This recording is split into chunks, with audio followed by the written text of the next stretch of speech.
আলহামদুলিল্লাহি রাব্বিল আলামিন ওয়াসসালাতু ওয়াসসালামু আলা রাসূলিহিল কারীম আউযু বিল্লাহি মিনাশ শাইতানির রাজীম বিসমিল্লাহির রহমানির রহিম وقضى ربك ألا تعبدوا إلا إياه وبالوالدين إحسانا إما يبلغن عندك الكبر أحدهما أو كلاهما فلا تقل لهما أف ولا تنهرهما وقل لهما قولا كريما وخفض لهما جناح الذل من الرحمة وقل رب ارحمهما كما ربياني صغيرا صدق الله العظيم।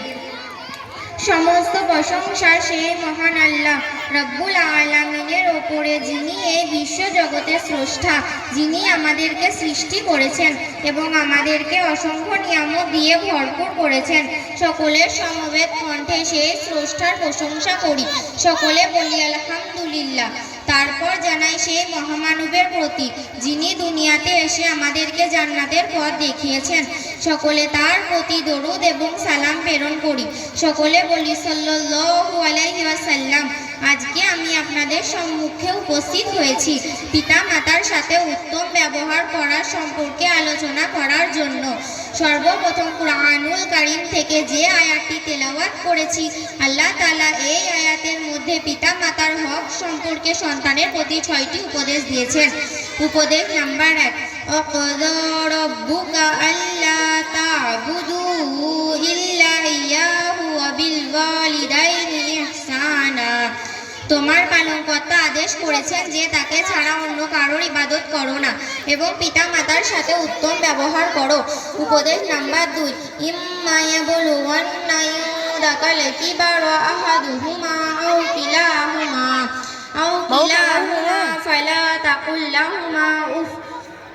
তাদের মধ্যে একজন অথবা উভয়ের যদি তোমার জীবদ্দশায় বার্ধক্যপনতি হয়, তবে তাদের উফ শব্দটিও বলো না।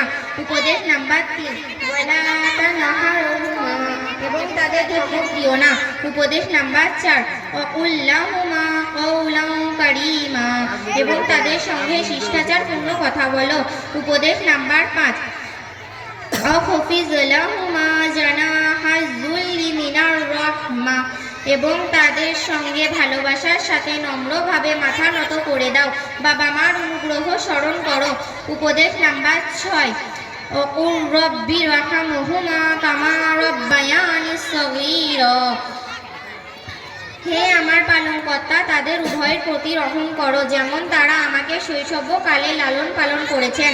উল্লেখিত আয়াতে যেখানে উফ শব্দটি বলা বারণ করেছেন, সেখানে ধমক দেওয়া তো দূরের কথা। এরপরেও আল্লাহ তাআলা কোরআন পাকের ইশরাত করেছেন, তোমরা তাদের ধমক দিও না, কারণ কিছু হতভাগা সন্তান আছে যারা পিতা মাতাকে কথায় কথায় ধমক দেয়, মাতা পিতার প্রতি অসন্তুষ্টি দেখায়। আল্লাহ তাআলা এটি জানেন, তাই উফ শব্দটি বলা বারণ করার সত্ত্বেও পুনরায় ধমক দিয়ে কথা বলার জন্য নিষেধ করেছেন। আজ আমরা যেই অবস্থায় আছি, এর পিছনে একমাত্র আমাদের পিতা মাতার অবদান রয়েছেন। আজ পিতা মাতার জন্য এই পৃথিবীর সৌন্দর্য উপভোগ করতে পারছি, আজ পিতা মাতার জন্য এই পৃথিবীর মুখ দেখতে পেরেছি। কিন্তু যখন আমরা একটু বড় হই, যৌবনে পা রাখি, তখন আমরা আমাদের পিতা মাতাকে ভুলে যাই, নানান ধরনের কষ্ট দিয়ে থাকি, অনেক সময় বৃদ্ধাশ্রমেও পর্যন্ত দিয়ে থাকি। এমন অনেক ঘটনা আছে যে পিতা মাতাকে বৃদ্ধ বয়সে রাস্তায় ছেড়ে দেওয়া হয়েছে। কথিত আছে, এক সন্তান তার পিতাকে মারতে মারতে অনেক দূর পর্যন্ত নিয়ে যায়। এরপর লোকটি তার সন্তানকে বলল, তুমি থামো, কেননা আমিও আমার পিতাকে মারতে মারতে এত দূর পর্যন্ত নিয়ে এসেছিলাম। তাই আসুন, আমরা যদি আমাদের পিতা মাতার সাথে উত্তম ব্যবহার করি, তাহলে আমরাও একদিন আমাদের সন্তানদের কাছ থেকে উত্তম ব্যবহার পাব। তা না হলে আমাদেরও পরিণাম ওই ব্যক্তির মতো হবে। আমরা আমাদের পিতা মাতাকে কখনো ধমক দিয়ে কথা বলবো না। আমাদের আমাদের আওয়াজকে তাদের আওয়াজের নিচে রাখবো। আল্লাহ তাআলা আমাদের সকলকে পিতা মাতার সাথে উত্তম ব্যবহার করার তৌফিক দান করুন, আমিন। ওয়া আখিরু দাওয়ানা আনিল হামদুলিল্লাহি রাব্বিল আলামিন। আসসালামু আলাইকুম ওয়া রাহমাতুল্লাহি ওয়া বারাকাতুহু।